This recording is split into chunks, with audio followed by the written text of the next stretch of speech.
Halo, selamat pagi, salam sejahtera buat kita semua. Pepatah bilang, tak kenal maka tak sayang. Perkenalkan, saya Dr. Ilyana Persebaya Hardianti. Saya adalah salah satu mahasiswi dari Magister Administrasi Rumah Sakit Universitas Urindo. Pada hari ini, saya diberi kesempatan untuk membuat suatu video mengenai rumah sakit. Saya sebelumnya terima kasih banyak karena waktunya saya diberikan kesempatan untuk membuat video singkat pada hari ini. Teman-teman, jika suka dengan video ini, jangan lupa like, comment, dan subscribe. Dan pada hari ini juga, video ini saya akan mulai di mana saya akan menjelaskan bagaimana alur jika seorang pasien berkunjung ke sebuah rumah sakit, yang pertama melalui IGD terlebih dahulu. Jadi yang kita ketahui di suatu rumah sakit diperlukannya adalah sebuah surat rujukan, di mana untuk suatu pasien ingin dipoli atau rawat jalan itu pasti membutuhkan suatu surat rujukan apabila menggunakan BPJS, yang karena di era yang zaman sekarang ini BPJS merupakan suatu hal yang sangat penting untuk kita sebagai masyarakat untuk berobat, dan sangat terjangkau dari biaya dan segalanya. Nah, pertama-tama, jika pasien dalam keadaan emergensi, tidak perlu membuat surat rujukan dari rumah sakit tipe lain. Jadi para pasien boleh langsung ke IGD atau instalasi gawat darurat di sebuah rumah sakit, entah itu tipe A, B, atau C.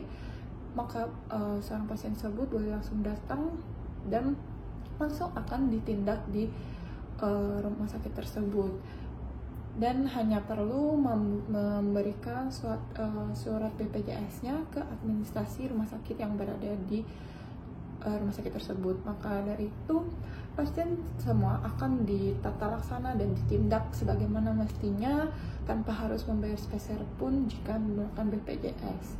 Namun berbeda lagi ceritanya jika seorang pasien harus mau berkunjung ke sebuah poli di rumah sakit, di mana seorang pasien sebaiknya awalnya harus datang ke klinik yang terdaftar di kartu BPJS-nya. Dari klinik tersebut, pasien tersebut akan dilakukan pemeriksaan dan apakah membutuhkan tindakan lebih lanjut ke dokter spesialis atau dirujuk ke rumah sakit tipe lainnya. Dan biasanya awal-awal pasien akan dirujuk ke rumah sakit tipe C terlebih dahulu. Di rumah sakit tipe C, pasien membawa surat rujukan dari klinik vaskes pertama yang mereka dapatkan untuk dilakukannya sebuah pemeriksaan di rumah sakit tersebut. Jika rumah sakit tipe C dapat melakukan semua tindakannya di sana, maka pasien akan dilakukan tindakan penata laksanaan dan rawat jalan di rumah sakit tipe C tersebut. Namun jikalau ternyata di rumah sakit tipe C tersebut masih kekurangan fasilitas atau kurangannya prasarana atau tidak tersedianya dokter spesialis, maka dari rumah sakit tipe C tersebut pasien akan diberikan surat rujukan kembali untuk naik ke vaskes tipe B, dan begitu juga vaskes tipe A dan selanjutnya. Nah, seperti itu untuk penjelasan bagaimana alur seorang pasien jika ingin melakukan pemeriksaan ke rumah sakit. Dan biasanya kita ketahui kalau jika pasien itu rutin rawat jalan, maka pasien akan mendapatkan sebuah surat rujukan yang biasanya itu berlangsung untuk 3 bulan untuk pasien melakukan kontrol di rumah sakit tipe C, tipe B, atau tipe A. Jika surat rujukannya habis, maka pasien harus kembali ke vaskes pertamanya untuk mendapatkan surat rujukan kembali. Nah, begitulah perjalanan bagaimana seorang pasien jika ingin melakukan pemeriksaan menggunakan BPJS. Sangat mudah, bukan? Namun memang beberapa hal yang paling saya sukai jika pasien itu menggunakan BPJS di IGD itu semua tanggungan, seperti contohnya saat waktu itu pernah ayah saya di IGD suatu rumah sakit, jadi dia terkena serangan jantung, dan saat itu juga dilakukan tata laksana bagaimana mestinya, dan langsung dibawa ke cath lab untuk penatalan PCI, dan semuanya akan ditanggung oleh BPJS. Maka dari itu juga penting bagi kita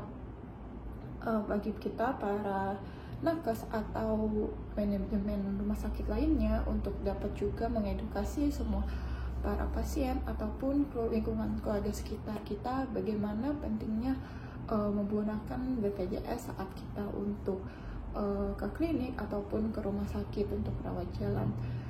Itulah bagaimana cerita singkat mengenai alur untuk kita sebagai pasien untuk dapat melakukan pemeriksaan ke sebuah rumah sakit. Dan tidak sampai di situ juga, bahwasannya semua manajemen di rumah sakit, di setiap rumah sakit yang menggunakan BPJS itu adalah pasti akan melakukan penata laksanaan yang sangat baik juga kepada pasiennya, entah itu pasien umum, entah itu pasien BPJS, pasti akan dilakukan penata laksanaan yang sangat baik dan berkompeten. Untuk itu jangan ragu untuk memeriksakan dirinya, walaupun tidak perlu menggunakan umum juga, namun juga bisa menggunakan BPJS. Akhir kata dari video ini, mungkin masih banyak kekurangan. Saya Dr. Ina Prasetyadianti mengucapkan terima kasih banyak atas waktu dan tempatnya sudah dapat menonton video singkat dari saya ini. Mohon maaf sekali lagi jika masih banyak kekurangan yang perlu diperbaiki dalam video ini. Salam hangat buat kita semua, selamat pagi dan sampai jumpa di video selanjutnya. See you.